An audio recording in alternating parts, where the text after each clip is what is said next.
See here, this is a test tube, and that's some oak tree bark. Watch this. Okay, this here. Tree bark.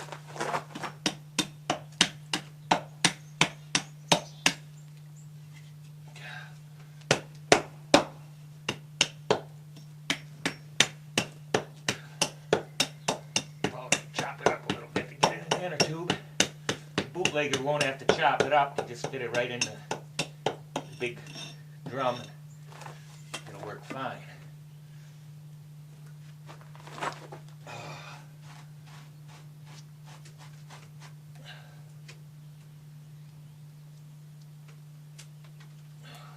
Come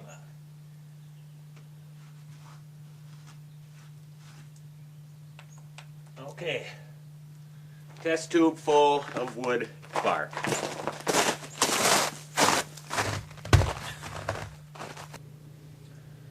Now I'm going to take the test tube full of wood and take this aluminum tube that I put on there, and we're going to make the smoke coming off of the wood, and I'm going to take and when the smoke comes off, I'm going to take the smoke, which is our fuel, and suck it inside this here syringe. This syringe is for refilling ink cartridges for printers. Okay, there's our test tube with our little chimney on there.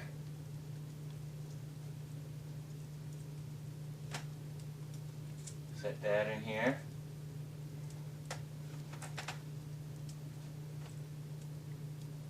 A little while, smoke's going to start coming out of the end. Our biofuel. There it comes. There's a little bit of smoke coming out of there.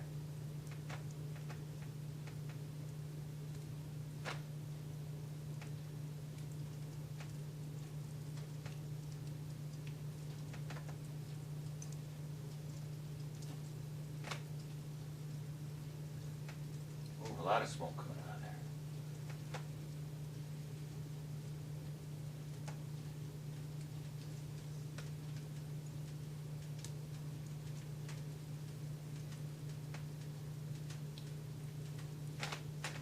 Yeah. Now you can see this gas here is inside the test tube, and I'm compressing it.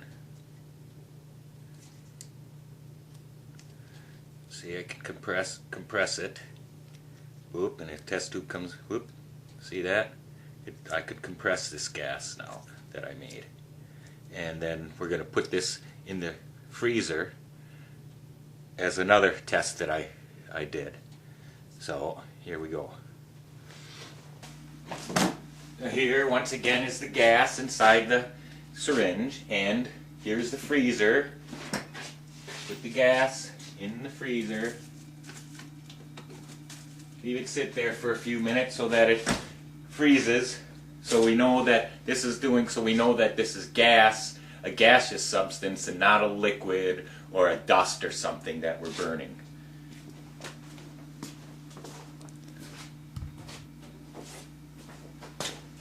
Now, half hour later, I've taken this gas and put it in the freezer overnight and for days before doing the same experiment, and now we're going to go into the other room and show you how it works.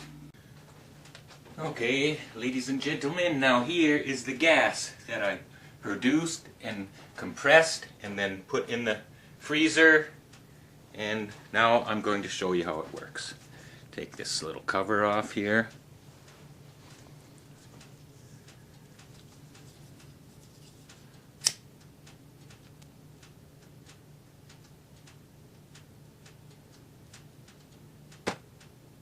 Voila. There is a gas that's every bit as good as propane or natural gas that I made and produced right here in my own house.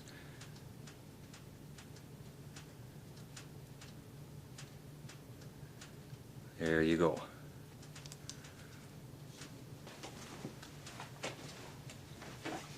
A company by the name of Emco makes converters and carburetors to run cars and trucks on natural gas.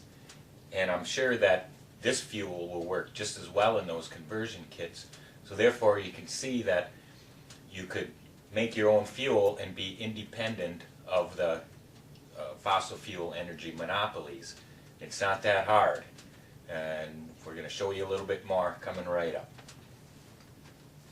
This up ahead, ladies and gentlemen, is a slash pile waiting to be burned to serve no other purpose than to dispose of it, get rid of it, open burn in the atmosphere, just so the greediest, war-profiteering, oil and energy monopolizing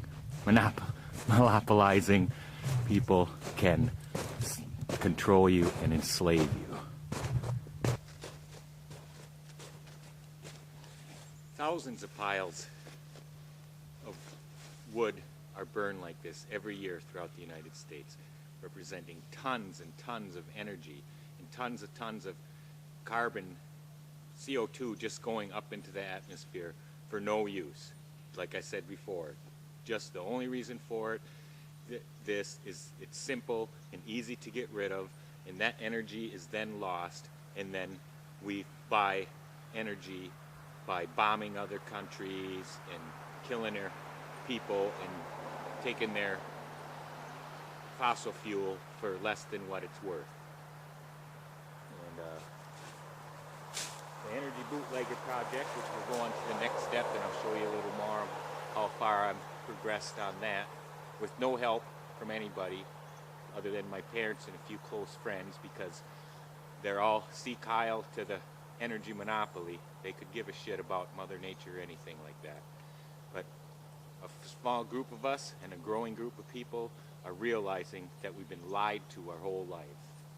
This is probably a couple 100 pounds to, I'd say 500 or maybe even 1,000 pounds of energy that I hope to be able to chop up and put in the Energy Bootlegger and put it to good use, making electricity and heat and fuel that I can drive my truck with someday. All right.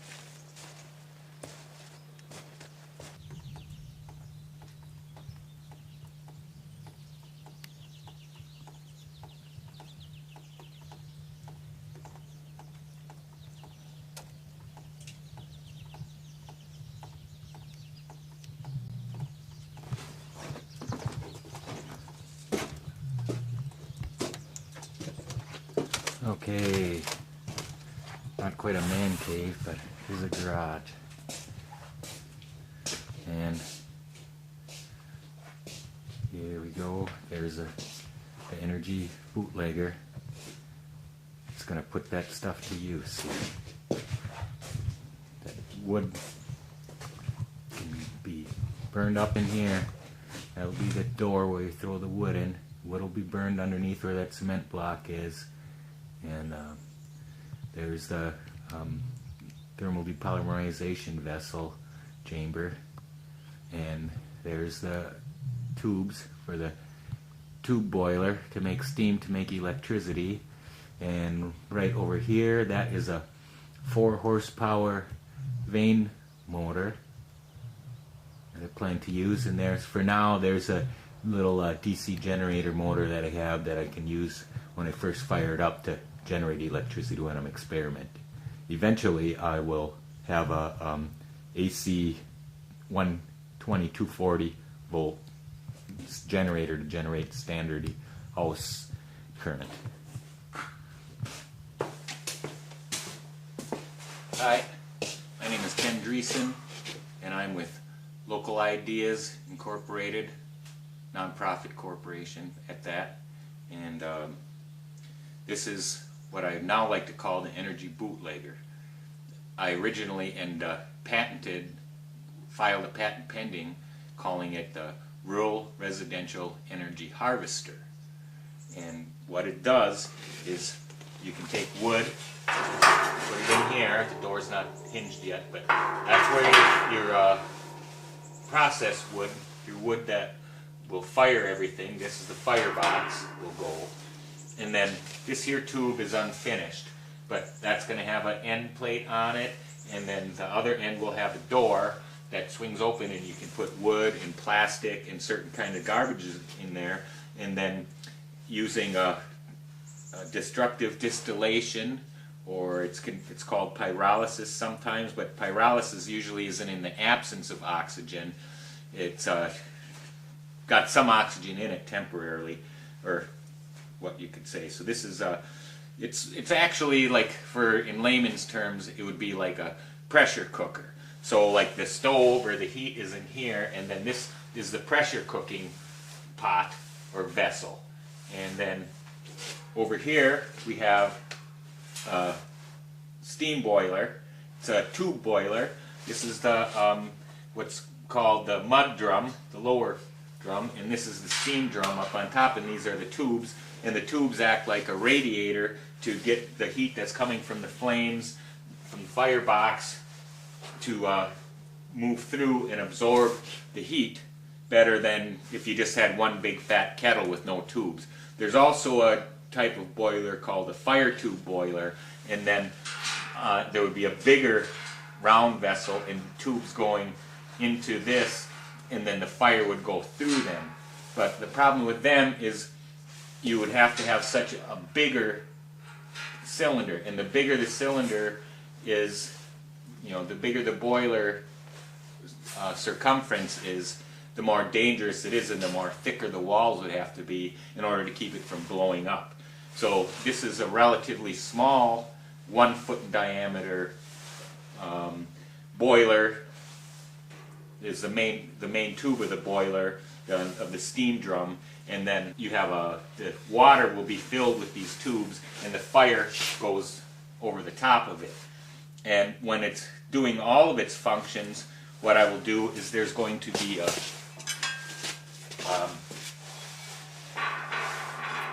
gates or metal plates or ceramic plates of some kind that's come inside here, and this will be separated, and then there'll be another door here that can slide open and closed.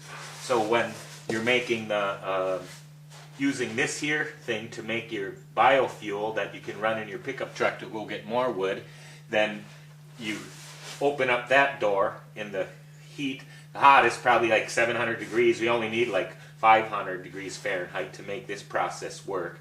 And then the heat will come up here, and then instead of the chimney being up here at that time when I'm doing that, then it will come circulating down over this here thing. And this only needs 350, I think it's 345 degrees, but around 350 degrees. So then this absorbs the hotter heat, then the heat that's getting a little cooler comes up and comes through the this here system, and then the smokestack in that case will be out here. And then if you're just using it like this also can work as a conventional wood boiler. You'll have this here valve closed, and you won't be using this process, and then all the heat will come up through here, and you could have the fire just barely smoldering, and run it all night, and then just to make low pressure steam or even hot water, and then that hot water in here would heat your house all night long. And then in that case the chimney would be up here.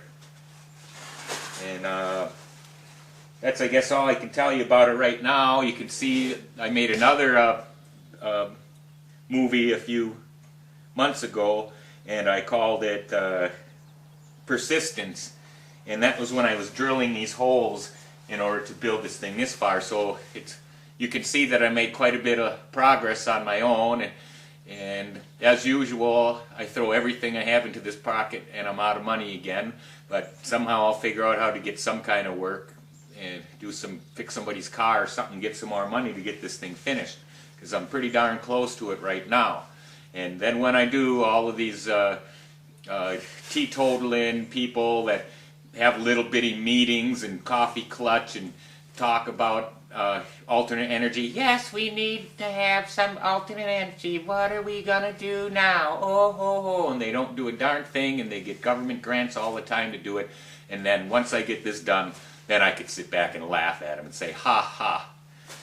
I know that sounds kind of bad. I hate to cut anybody down, but I do feel like all the years that I've been working on being sustainable, that nobody has ever done anything for me. And a lot of people, and the government gives them tons of money to sit in coffee clutch and talk about it, and I think that's wrong of our government. I think our government is totally in favor of the energy monopoly, and totally in favor of a small group of people controlling all of the fossil fuel on the planet. And then when they don't control that, then they make weapons and then sell us a bunch of weapons, so they profit both from the wars and the oil that they commandeer by using our American soldiers that are so broke, and so, you know, they want to get a little money to go to school and this and that, so then they end up going to war and fighting these rich man's wars for them. And I don't want to do that. I think that if we can get this energy bootlegger going, a lot of rural Americans can use forest fire tinder and wood that normally is just laying there and rotting. And in the meanwhile, when it's a very dry year or a dry season, this wood starts up and burns down more houses, and then you need to cut down more trees in order to replace the houses that we didn't use the fuel in a logical, efficient way to begin with. Alright, that's the end of this presentation. I'll make another movie hopefully I'll be making a movie in the next month of this thing all boxed in, the firebox all built, and all the valves and everything on there, and you'll get to see it running. Thank you.